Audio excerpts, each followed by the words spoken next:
আজি আমাৰ অসমখন শ্মশানত পৰিণত হৈছে। কিছু প্ৰকাশ তালুকদাৰে কৈছে শ্মশানত পৰিণত হৈছে। মামাৰ মামীয়ে আমাৰ ৰাজ্যখনৰ য'তেই মাটি ওলাইছে তাতে মাটি কিনিছে, কলিয়াবৰত মাটি কিনিছে, মাজুলীত মাটি কিনিছে আৰু এনেধৰণে সম্পত্তি বৃদ্ধি কৰি কৰি কৰি কাজিৰঙাৰ ভিতৰত যিখন ৰিচৰ্ট বনাইছে, সেই ৰিচৰ্টখনত এটা নিশা থাকিব লাগিলে 12,000 টকা দিব লাগে। 4-5টা চেনেল চলাইছে। সেই মামাই কিন্তু এটা সময়ত কৈছিল তেওঁ বোলে পাণ দোকানত তামোল পাণ বিক্ৰী কৰি তেওঁ পঢ়া শুনা কৰিছিল। আজি মামাৰ হাজাৰ হাজাৰ কোটি টকাৰ সম্পত্তি, মামা আৰু মামী। এই যে মামা এই শব্দটো বৰ অলপ ব্যৰ্থবোধক। আমাৰ ইতিহাসত মামাৰ কথা বৰ বেয়াকৈ উল্লেখ আছে, মামাৰ কথা ভালো আছে। মামা ভাগিন লগ লাগিলে বাঘেও বোলে সেই ঘাটত পানী নাখায়, এই কথাটো যেনেকৈ কৈছে। কিন্তু মামা এনে মামা আছে আমাৰ ভাৰতবৰ্ষত, আমাৰ ইতিহাসত, আমাৰ কাব্যত। যে ফুকুনি মামাও আছে, কংস মামাও আছে, কুঞ্জন মামা, হিমন্ত বিশ্ব শৰ্মা। আজি বিচাৰ কৰিব লাগিব তেওঁ কংস মামা নে ফুকুনি মামা। এই মামাই আজি দুৰ্নীতিৰ যিখন মায়াজাল পাতি লৈছে, পঢ়াই মেলি লৈছে। ভাবিব পাৰে ইমান সম্পত্তি আৰু তেওঁৰ যিবিলাক মন্ত্ৰী, সেই মন্ত্ৰীবিলাকৰ অৱস্থা চাওকচোন। আটাইতকৈ দুৰ্নীতিগ্ৰস্ত মন্ত্ৰী হিমন্ত বিশ্ব শৰ্মাৰ চৌদিশে আছে। 2 নম্বৰটো একজন পৰিষদীয় মন্ত্ৰী, 3 নম্বৰটো এজন জল জীৱনৰ মন্ত্ৰী, 4 নম্বৰ মন্ত্ৰীটো হৈছে আমাৰ সৰগৰ প্ৰাক্তন বিধায়ক, এতিয়া মন্ত্ৰী, যোগান মন্ত্ৰী, খাদ্য আৰু যোগান মন্ত্ৰী। নাম ল'বলৈ মোৰ লাজ লগা হৈছে। মই এইবাৰ এছেম্বলিত প্ৰশ্ন তুলিলো যে কিমান ঘেঁহু অসমলৈকে আহে। উত্তৰ আহিল 5,565 মেট্ৰিক টন ঘেঁহু আহে। 5,565 মেট্ৰিক টন মানে কিমান? 1 টনত 1,000 কিলো। তেতিয়াহ'লে 56,650,000 কিলোগ্ৰাম। এই ঘেঁহু মানুহে নাপায়, কোনোদিন ৰেচন দোকানত নাযায়।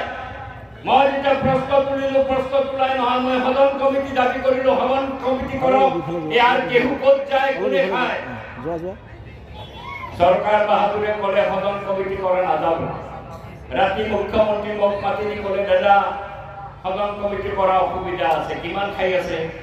বোলে আপোনাৰ 2-4 জন নেতাই মোক কৈছে মাহে 90 লক্ষ টাকা, মাহে 90 লক্ষ টাকা আমাৰ খাদ্য আৰু যোগান মন্ত্ৰীৰ ঘৰলৈকে যায় ঘেঁহুৰ পৰা। কাৰণ ঘেঁহুৰ দাম চৰকাৰীভাৱে 10 টকাৰ অলপ তলত। বাজাৰত বিক্ৰী হৈ আছে 35 টকা, 40 টকা। মাজৰ মাৰ্জিন কিমান? 25 টকা প্ৰতি কিলো ঘেঁহু। 25 টকা কৰি হেৰা ফেৰি হয়। কোনে খায়? মন্ত্ৰীয়ে খায়। কোনে খায়? কমিশনাৰে খায়। কোনে খায়? সাপ্লাই ইন্সপেক্টৰৰ পৰা আৰম্ভ কৰি ডিচি হৈ পেলাই এটা ডাঙৰ চক্ৰ অসমত এই ঘেঁহু খাই আছে। যেতিয়া মই ধৰিলো, মুখ্যমন্ত্ৰী ক'লে ঘেঁহু আপুনি পাব, আপোনালোকক আমি দিম, ঘেঁহু এইবাৰ দিম। আপোনালোকে পাইছে ঘেঁহু? এই 2 মাহ ঘেঁহু পাইছে নে নাই? মোক পাইছে। আটা পাইছেতো। আটা আহিছে কণ্ট্ৰলৰ দোকানত 2 মাহ ধৰি পেলাই। এই আটা ইমান দিন কিয় অহা নাছিল?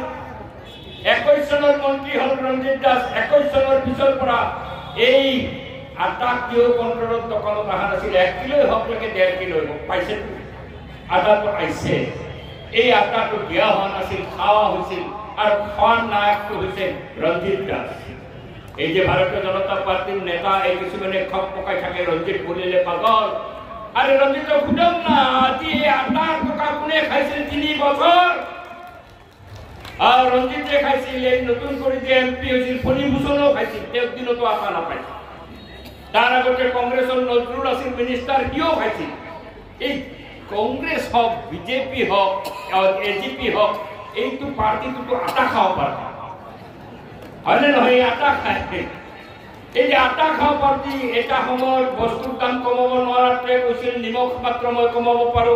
তেওঁক কোৱা হৈছিল নিমখ মন্ত্ৰী। আজি যদি মই কওঁ ৰঞ্জিত দাস এতিয়া আটা মন্ত্ৰী, হয় না নহয়? সেই আটা মন্ত্ৰী হয় নে নহয়? তাক নতুন নাম দিয়া দৰকাৰ, সেই আটা খাওয়া মন্ত্ৰী। এই ধৰণৰ এটা দুৰ্নীতি, মই এটা উদাহৰণে দিলো দেই। অজস্ৰ গুণে চাহ বাগিচা কিনিছে। আজি ৰেণিকি ভূঞাৰ নামত কিমানখন চাহ বাগিচা আছে, চব কথা আমি জানো, খবৰৰ কাগজতো ওলাই আছে।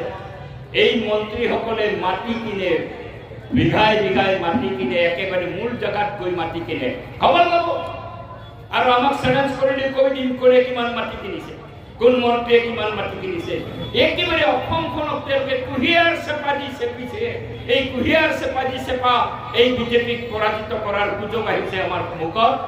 মই তাৰে আবেদন জনাব খুজিছো। প্ৰথম আবেদন, পঞ্চায়ত নিৰ্বাচন হ'ব, হয়তো কৈছে জানুৱাৰীত পঞ্চায়ত নিৰ্বাচন হ'ব, 10 ফেব্ৰুৱাৰীৰ আগতে পঞ্চায়তৰ সকলো কাম হ'ব। যদি পঞ্চায়ত নিৰ্বাচন হয়, আমি ৰাইজক আবেদন জনাম, মাটি কামুৰি গাঁৱত থাকক, পঞ্চায়ততে ভাৰতীয় জনতা পাৰ্টিক পৰাজিত কৰিব লাগিব, তাৰ গত্যন্তৰ নাই।